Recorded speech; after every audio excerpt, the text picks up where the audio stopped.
sort of forms a bit of a triangle. There's a line behind the house and there's another one runs just below it on a different angle. But that's where our power line runs through. We've got a three-phase line run through. Yeah, it's not showing up. Normally, I can see one of the power poles. Can't see the line. The satellite picture's not good enough to see the line. But anyway, we have power running through the property, so we're using it. Maybe we'll go off grid one day, but at this stage we're still using power, but it's a little bit unreliable. I do have a generator that I use when the power's not there. We seem to have runs where it's unreliable, and then it's very reliable for a very long time, and then suddenly it's not reliable. It's very hard to pick. PH9HB, VK2WWV. VK2WWV Victor, PH9HB, copy. Yes, I found the power line. I can see the poles and the shade of the poles which runs to the south of it. And I can see light brownish kind of path, I guess it is, going from east to west or west to east, whatever you want to call it, just south of the house. So that's probably this corridor you're talking about, where the power line runs. With the look of it, I can see some power poles. One is just south of your main house, on the corner where the tree line stops, and your access road. I guess it's the access road that turns around it there. That I can see. All right, yeah, very good. Well, that's good that you at least have electricity, because I know people living remotely, they don't always have electric grid, so they have to generate their own power, and they either use wind turbines or solar panels. Water, maybe if there's a creek, they can use a water wheel or something like that. But luckily you have grid electricity, so that's good. That's also something, people nowadays think about getting off grid. Here, new houses that are built, they will not be connected to the gas. Here in the Netherlands, normally we cook on gas, and also the heating is done by gas, but of course we all know that these fossil systems, they are not good for the environment, and also it will end one day, the gas will run out. So now they're changing to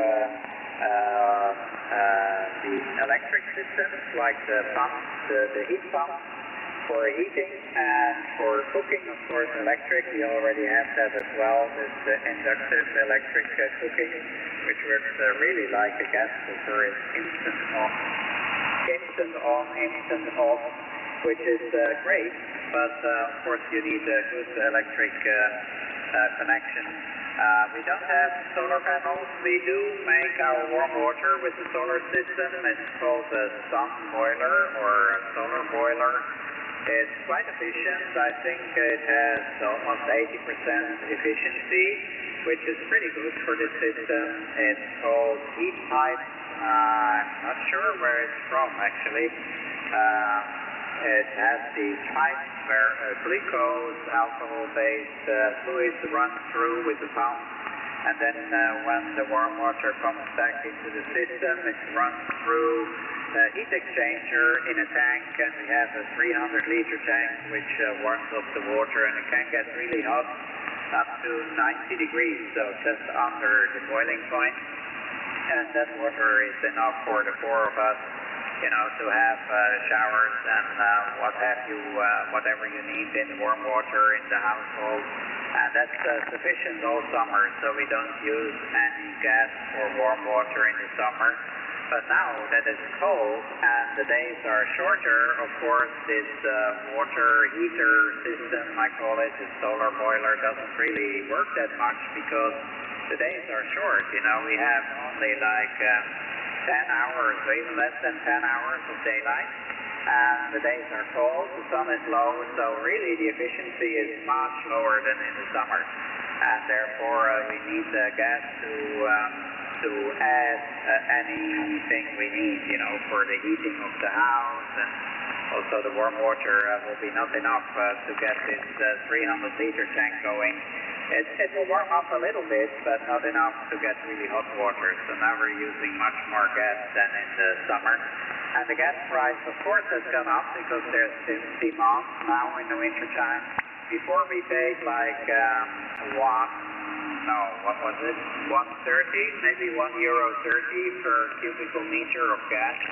And now the price has gone up to 150 as of the 1st of January. So we're paying like 20 cents per cubical meter more. So the price has gone up quite a bit. And of course, once the summer is here, it will probably drop down again. So that's just how it works here. You know, if there's demand, they will put the price up, and when nobody wants it, they will put the price down. So probably in a few years, it'll pay for having your own gas tank, and then fill the tank when it's cheap, and then use it when it's expensive. I was thinking about that, but it's quite expensive to have the system put in, so I didn't do that yet. But at least the sun boiler, the water boiler, and the solar boiler, I invested that. Was quite expensive actually, but it should pay back within 3 to 4 years with the current rate, so that's okay. You know, after 4 years, I'll have free warm water. That's when I paid back the investment, basically. So that's the story here. What about your warm water? How do you make warm water there, Brad? Do you use electric or solar or gas, or what kind of system you use for warm water? VK2 Whiskey Victor, PH9HB. Yeah, good, Jerry. Yeah, it's quite a good echo there still. But that's all good. Yeah, we're using electric at the moment. There was a hot water system in place when we bought this place. We've been here 14 years, and because it's running on the rainwater, it's lasted electric hot water systems in the towns don't last very long because of the hard water, but the rainwater is very soft water, which is good on things. I'm familiar with the glycol heating systems. I think solar hot, they call them here, but solar hot water anyway. We haven't got one. I've been intending to put one in, but because our hot water is off peak, it's been quite a cheap rate. I think it's all about to change soon. We probably will be putting a solar hot water system in at some point soon, because they're going to change their metering to something else, and it may make the hot water very expensive, but at the moment it costs us about $50 or $60 a quarter, even with the higher power prices, which have gone up because of all the renewables. The cost of the renewable energy has put the price of the ordinary power up, and anyway, it's a funny system, but we don't have any gas in the house. My wife really would like to cook on gas, but I think it's becoming a thing of the past, except for the barbecue and stuff. But,